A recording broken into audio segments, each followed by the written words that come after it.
ఆపదామపహర్తారం దాతారం సర్వసంపదాం లోకాభిరామం శ్రీరామం భూయో భూయో నమామ్యహం. జై శ్రీమన్నారాయణ. ప్రియ భగవద్బంధువులారా,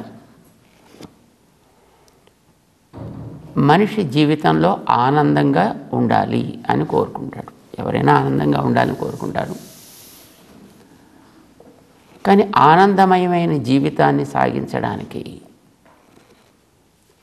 ముందు బయట వాతావరణం కుదుటపడాలా, లోపలి వాతావరణం కుదుటపడాలా అనేదానికి రెండూ ఉండాలి. అంటే తన చుట్టూ ఉండేటటువంటి పరిస్థితి తనకి అనుకూలం కావాలి, మానసికమైనటువంటి స్థితి కూడా అనుకూలం కావాలి. అనుకూలం అంటే ఉద్రిక్తతలు లేని స్థితి కావాలి. దానికి శాంతము, శాంతి అని పేరు పెట్టారు. ఇది లభిస్తే ఆనందం దానంత అడితే వస్తుంది. కానీ ఈ శాంతి ఎట్లా లభిస్తుంది? ఇది ప్రశ్న. సాధారణంగా బయట వాటి నుంచి శాంతి లభించాలి అని అంటే ఎక్కడికో లోపలికి వెళ్ళి తలుపేసి కూర్చుంటే బయట ఉండేటటువంటి ఏ రకమైన ఒత్తిడులు తన మీదకి రాకుండా ఉంటాయి. అది ఒక రకమైనటువంటి శాంత స్థితి. కానీ అలా లోపల తలుపులు వేసి కూర్చున్న మనసులో కలిగేటటువంటి రకరకాల ఆలోచనలు, రకరకాలైనటువంటి భావనలు మనిషికి కుదురు లేకుండా చేస్తాయి. ఈ ఆంతరమైనటువంటి లోపల జరిగేటటువంటి మానసిక స్థితిలో కూడా ఒక రకమైనటువంటి సమస్థితి ఏర్పడాలి. అది దేనివల్ల ఏర్పడుతుంది అంటే మానసికమైనటువంటి స్థితిని నియంత్రణ చేసేటటువంటిది జ్ఞానం. అందుచేత తను సరి అయినటువంటి జ్ఞానాన్ని లోపలికి తను పంపించగలిగితే మనస్సు తను చుట్టూ ఉండేటటువంటి విషయాన్ని అనుకూలంగానూ ఎలా తీసుకోవాలో అట్లా తీసుకోగలుగుతుంది. చేత ఆ జ్ఞానాన్ని మనం ఇవ్వాలి అంటే జ్ఞానాధారమైనటువంటివి ఏవైనా మనం లోపలికి అందించాలి. అది జ్ఞానులు నీకు ఇవ్వాలి. అంటే అనుభవం కలిగినటువంటి పెద్దలు, తత్వద్రష్టలు, వారు నీకు ఉపదేశం చేస్తారు. సుమా ఉపదేక్ష్యంతి తే జ్ఞానం జ్ఞానినః తత్వదర్శినః అని 4వ అధ్యాయంలో శ్రీకృష్ణుడు అర్జునుడికి చెప్తాడు. నువ్వు పెద్దవాళ్ళని ఆశ్రయించాలి. వాళ్ళు తమకుండేటటువంటి అనుభవాన్ని బట్టి నీ స్థితిని గమనించి ఏది నీకు తగును అనేదాన్ని వారు ఉపదేశం చేస్తారు.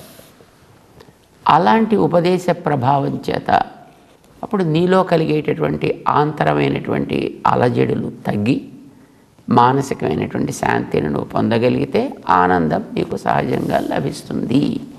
ఇది మనకి చెప్తారన్నమాట. అయితే ఇది కేవలం ఉపదేశం చేసే వ్యక్తి గొప్పవాడై ఉండి చేసేటటువంటి ఉపదేశం అతి ఉత్తమమైనది అయినంత మాత్రం చేత అది మనకి ఫలిస్తుందా? వెంటనే ఫలించదు. ఎందుకని అంటే మనం అందుకునేటటువంటి వ్యక్తి మనలో కూడా దానిని అందుకోవడానికి వీలయ్యేటటువంటి ఒక సాధన ఉండాలి కదా. ఇప్పుడు మనం నీళ్లు పోస్తే ఆ నీళ్ళని ఏ నేల మీద పోసామో అది పీల్చుకోగలిగే యోగ్యత ఉన్నట్టయితే అవి దాంట్లోకి వెళ్ళి చేయవలసిన పనిని చేస్తాయి. అదేదో రాయి మీద పోసామనుకోండి, ఆ నీరంతా కూడా వ్యర్థంగా ఎక్కడికో పొర్లిపోతుంది. జ్ఞానాన్ని మనలో పోసినప్పుడు ఆ జ్ఞానాన్ని అందుకోగలిగేటటువంటి ఒక పరిస్థితి ఈ అందుకునేటువంటి వ్యక్తిలో కూడా ఉన్నప్పుడు మాత్రమే ఉపదేష్ట ఎంత గొప్పవాడైనా, ఉపదేశం చేసే మంత్రం ఎంత గొప్పదైనా దానిని ఫలింపచేసుకోగలిగేటటువంటి యోగ్యత వీడిలో ఉన్నప్పుడే అది వీడికి తగినటువంటి ఫలితాన్ని ఇస్తుంది.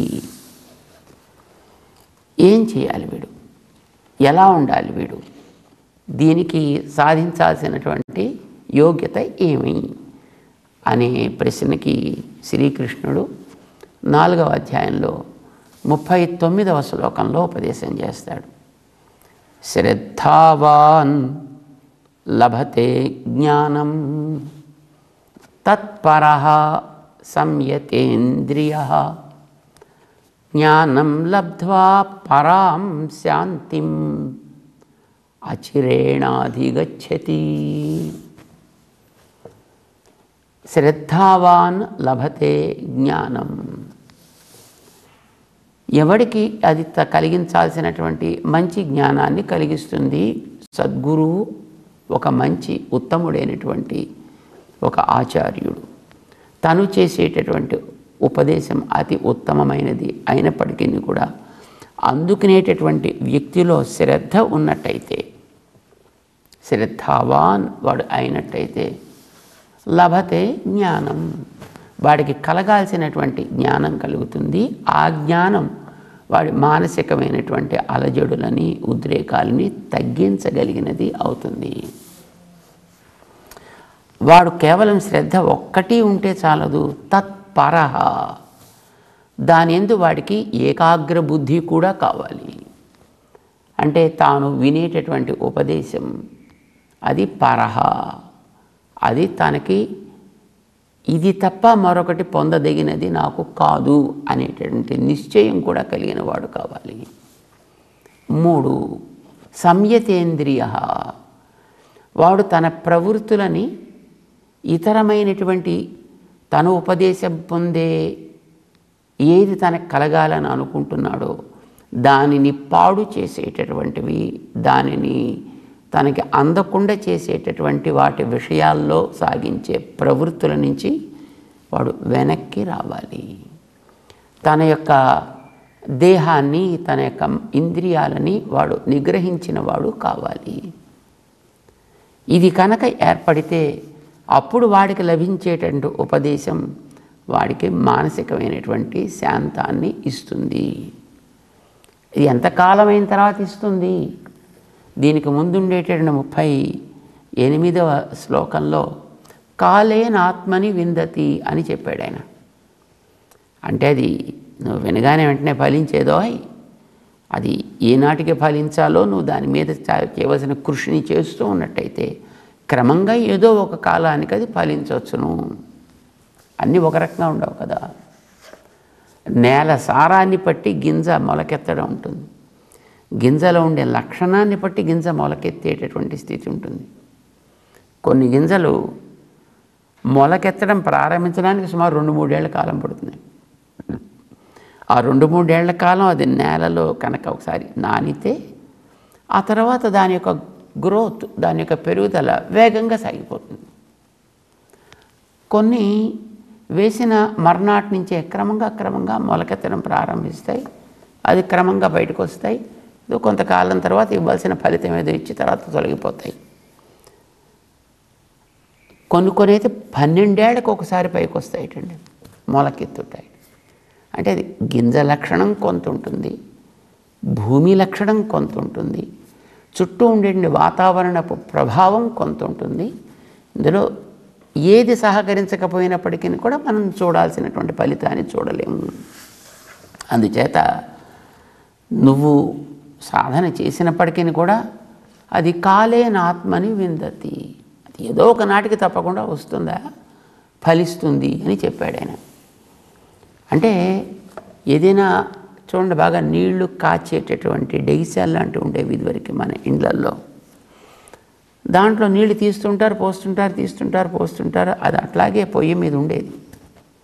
దానికి కింద భాగంలో బాగా పొర మీద పొర మసి కట్టి అది బాగా నల్లబడిపోయి ఉంటుందన్నమాట.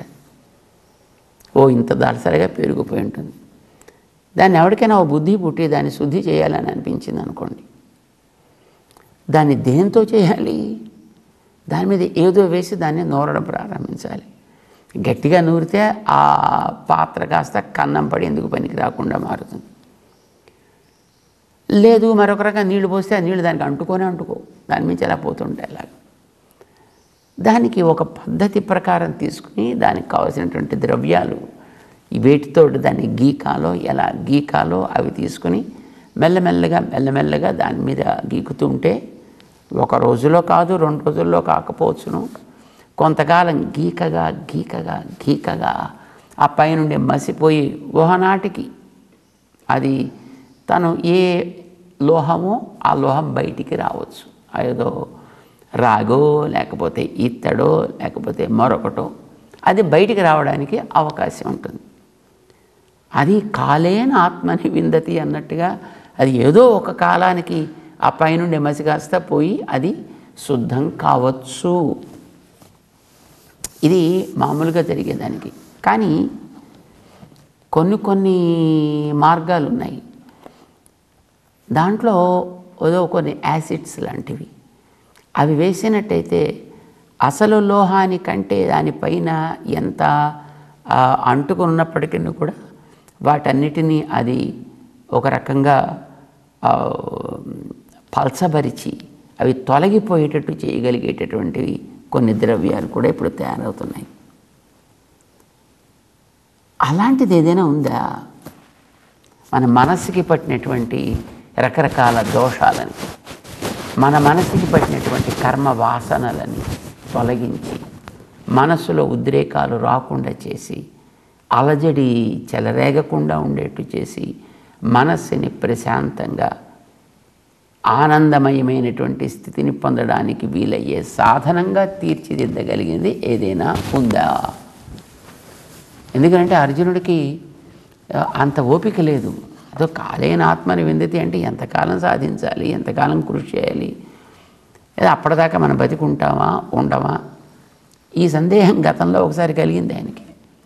అవయ్యా ఎందుకు చేయాలయ్యా నేను ఈ కర్మ అనుష్ఠానాన్ని అంతటిని, ఇప్పుడు నువ్వు చెప్పింది నాకు మంచిదని అనిపించింది, దాన్ని నేను చేద్దామని అనుకున్నాను అనుకో, ఈ లోపల ఏదో కారణం చేత నాకు ప్రాణం పోయింది అనుకో, ఇప్పుడు ఈ తెలుసుకోవడానికి కృషి చేసే సమయం ఇచ్చిందంతా కూడా వ్యర్థమే కదా, ఎందుకు దానికోసం అంత సమయం ఇవ్వడం, మానేస్తే పోలే, ఎలాగైనా దీని నుంచి దూరంగా పోవాలి, మానేయాలి అనేది అతని కోరిక.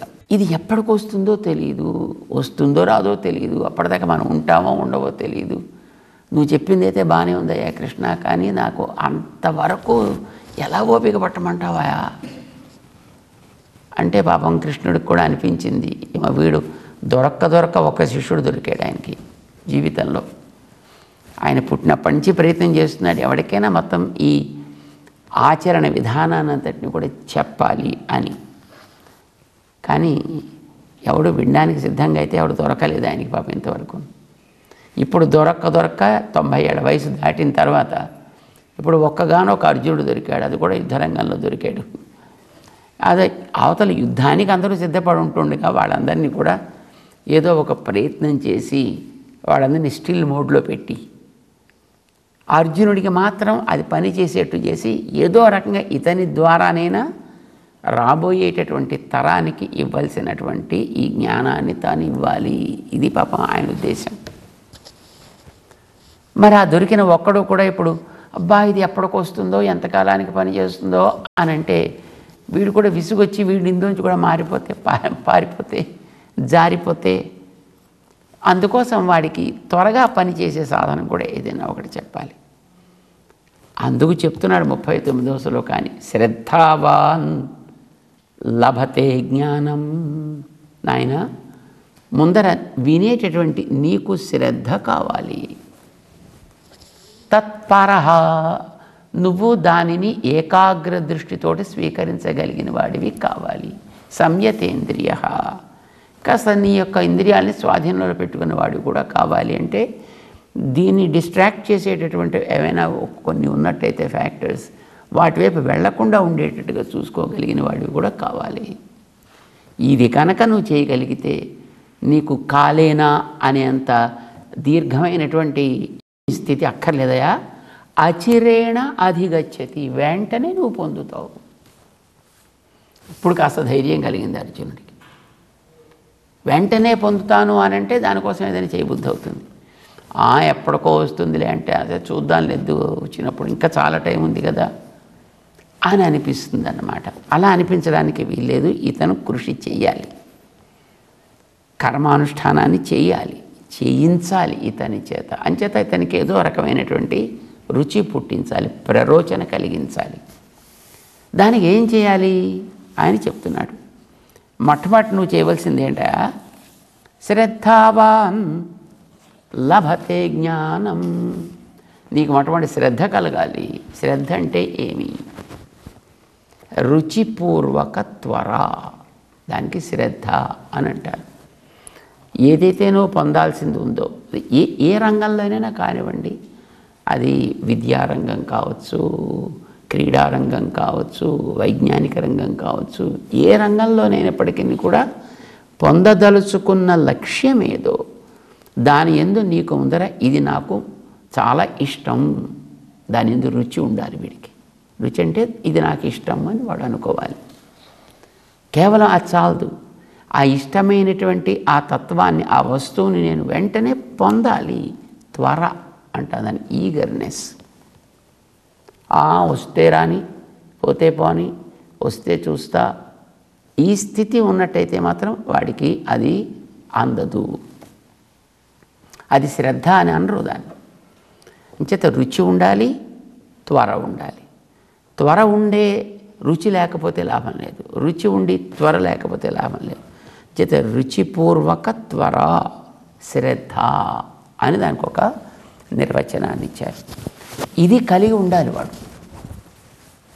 ఇది కలిగి ఉంటే తప్పకుండా పొందుతాడు. ఆలస్యం కావచ్చు కానీ పొంది తీరుతాడు. మనకి రామానుజుల వారి చరిత్రని మనం విని ఉంటాం. రామానుజుల వారికి చరమశ్లోకపు అర్థాన్ని తెలుసుకోవాలి.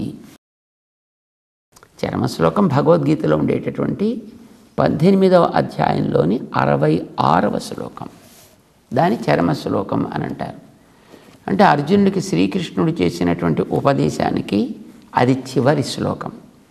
ఇంకా దాని తర్వాత కూడా కొన్ని శ్లోకాలు ఉన్నాయి, కానీ అవన్నీ ఇంతవరకు చెప్పిన దాన్ని ఎట్లా జాగ్రత్త పెట్టుకోవాలో ఆదేశించినటువంటి అంశమే తప్ప ఉపదేశాత్మకంగా తను చెప్పిందైతే కాదు.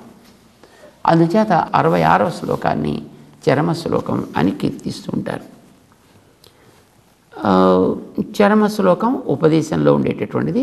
శ్లోకం అయితే అందరికీ తెలిసిందే, సర్వధర్మాన్ పరిత్యజ్య అనేటువంటి శ్లోకం. కాస్త సంస్కృతం వచ్చిన ఎవరికైనా దాని అర్థం తెలుస్తుంది. అన్నిటినీ వదిలేయి, నన్నే పట్టుకో, నీకేం బెంగ లేకుండా నేను చూసుకుంటా, నువ్వేం విచారించవద్దు, ఇది ఆయన చెప్పింది. కానీ దీన్ని ఒక మంత్రంగా ఉపదేశం చేస్తారు మన సంప్రదాయంలో. మంత్రంగా ఉపదేశం చేస్తున్నారంటే నీకు పైన కనిపించేటటువంటి సామాన్య అర్థానికి వెనకాతల ఏదో మరొక గంభీరమైనటువంటి తాత్పర్యం ఉండి ఉంటుంది. శ్రీకృష్ణ అవతారం దేనికోసం వచ్చింది? ధర్మ సంస్థాపనార్థాయ సంభవామి కదా అని చెప్పింది. ధర్మస్థాపన కోసం వచ్చిన వాడిని నేను అని చెబుతూ ఆయన సర్వధర్మాన్ పరిత్యజ్య, ధర్మాలన్నీ వదిలేవాయి అన్నాడు ఆయన. మరి ఆయన సంస్థాపన కోసం వచ్చినట్ట, వదిలించడానికి వచ్చినట్ట? మరి వదిలించడానికి వచ్చిన వాడితే అన్నీ వదిలేయి అని చెప్పేటైతే ఆయన నేను స్థాపన కోసం వస్తున్నాను ఎందుకు చెప్తున్నాడు ఆయన? అంటే ఇక్కడ వదలమని చెప్పినా, అక్కడ స్థాపనను గురించి చెప్పినా, ఈ రెంటికి సమన్వయం చేసే ఏదో ఒక వెనకాతల తాత్పర్యం ఉన్నది. అది ఏమిటి, ఎలా, ఇది తెలియాలి. ఇది తెలియాలి అని అంటే ఎవరి దగ్గర తెలుసుకోవాలి? ఇప్పట్లాగా మరి ఆ రోజుల్లో ఇన్ని రకాలైనటువంటి మీడియాస్ లేవా? పైగా ఇంత ముద్రణ చేసి అందించేటటువంటి స్థితి కూడా లేదా? ఎవరో కొందరు మహానుభావులు ఉండేవారు, ఆ తత్వార్థాన్ని బాగా తెలుసుకున్నటువంటి వ్యక్తులు. వాళ్ళు ఎక్కడెక్కడో ఉండేవారు. వాళ్ళకి ఎప్పుడు కూడా ఏదో పబ్లిక్లోకి రావాలి, 10 మందిలో తన గురించి చెప్పుకోవాలి, తన వైభవం చాటుకోవాలి, ఎవరి దగ్గర నుంచో ఏదో మెప్పు పొందాలి అనేటటువంటి స్థితి వాళ్ళలో ఉండేదే కాదు. అసలు వాళ్ళు గుర్తింపు కోరుకునేవారే కాదు. ఎక్కడో వారి మానాన వారు ఉండేవారు. ఎవరైనా వారి దగ్గరికి వెళ్ళినట్టయితే బాగా పరిశీలన చేసి చెప్పిన తత్వాన్ని, అర్థాన్ని వీడు జాగ్రత్తగా ఉంచుకోగలుగుతాడు అని అనుకుంటే మాత్రమే వాళ్ళని పరిశీలన చేసి చెప్పేవారు. అన్న కృతవిధ అభిమత తత్వత శిక్షణీయ అంటారు.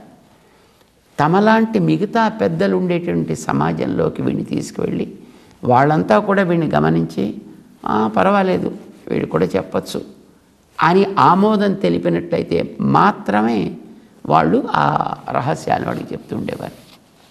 ఆ రోజుల్లో రామానుజుల వారి కాలంలో అంటే 1000 ఏళ్ల క్రితం సంగతి. వీరుండేది శ్రీరంగంలో. అక్కడికి సుమారు 100 మైళ్ళ దూరంలో గోష్ఠీపురం అని ఒక ఊరుంది. దానికి తిరుక్కోట్టియూర్ అని అంటుంటారు సంప్రదాయంలో. ఆ ఊళ్ళో ఉన్నారట ఒక పెద్ద మనిషి, ఒక మహానుభావుడు. ఆయనకి తెలుసుంటే ఈ అర్థాలన్నీ.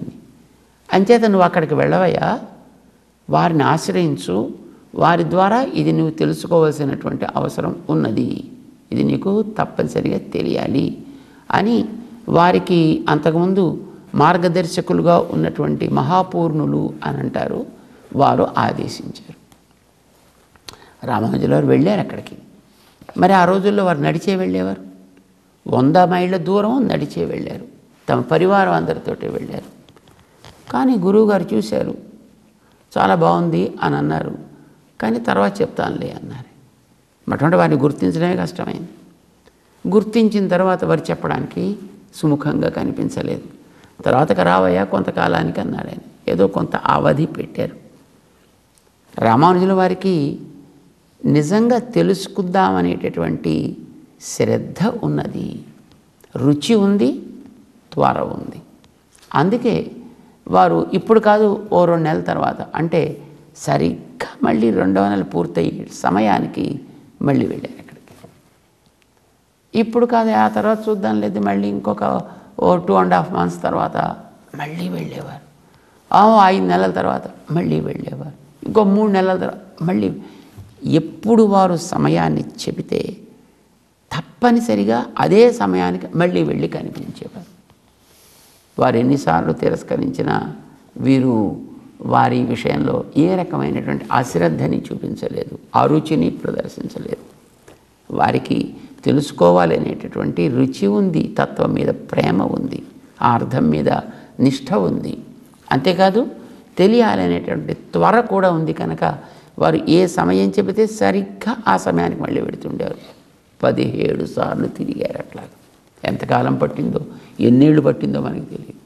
కానీ అంతవరకు మొదటి నాడు ఏ శ్రద్ధతోటి వెళ్ళారో ఆ శ్రద్ధనే 18వసారి కూడా వారు చూపించేటప్పటికీ పాపం ఆ మహానుభావుడికే జాలి వేసిందో, లేకపోతే ఒక రకమైనటువంటి హృదయ స్పందన ఏర్పడిందో మనకి తెలియదు. కానీ పాపం తప్పకుండా చెబుతానని వీరి చేత కొన్ని వాగ్దానాలు తీయించుకుని వారికి ఉపదేశం చేస్తారు. తర్వాత వారు ఏం చేశారు, అది చరిత్ర. అంటే వారికి తత్వాన్ని తెలుసుకుందామనేటటువంటి రుచి, త్వర, ఇవి 2 నిండుగా ఉండడం చేత వారు అవతల వారి యొక్క మెప్పుని సంపాదించి ఆ మహనీయుల ద్వారా ఉపదేశాన్ని పొందడం చేత వీరికి ఫలించింది, వారికి తృప్తి కలిగింది, వారికి అర్థమయ్యేటట్టు వీరు చెప్పగలిగారు తన భావాన్ని. వీరిని వారు అర్థం చేసుకోగలిగేటువంటి పరిస్థితి ఏర్పడింది. ఇద్దరికీ ఆనందం కలిగింది. రామానుజుల వారికి తాను ఏది పొందాలనుకున్నారో దాన్ని పొందినటువంటి తృప్తి ఏర్పడింది, మానసికమైనటువంటి శాంతము కలిగింది వారికి. శ్రద్ధావాన్ లభతే జ్ఞానం. చేత శ్రద్ధ లేని వాడికి ఇచ్చినది ఎప్పుడు కూడా అది ఊసర క్షేత్రంలో వేసిన గింజల్లాంటివి. అది గింజలకి నష్టం, వేసుకున్న వాడికి నష్టం, ఫలించవు కూడా. కనుక శ్రద్ధ లేని వాడికి ఎప్పుడు కూడా విషయాన్ని అందివ్వకూడదు. అర్జునుడికి కృష్ణుడు చెప్తున్నాడు, శ్రద్ధావాన్ లభతే జ్ఞానం. అయితే ఈ శ్రద్ధతో పాటు ఇంకొక 2 లక్షణాలు కూడా ఉండాలయా అని 39వ శ్లోకంలో చెబుతూ ముందుకు తీసుకువెడతాడనమాట. జై శ్రీమన్నారాయణ.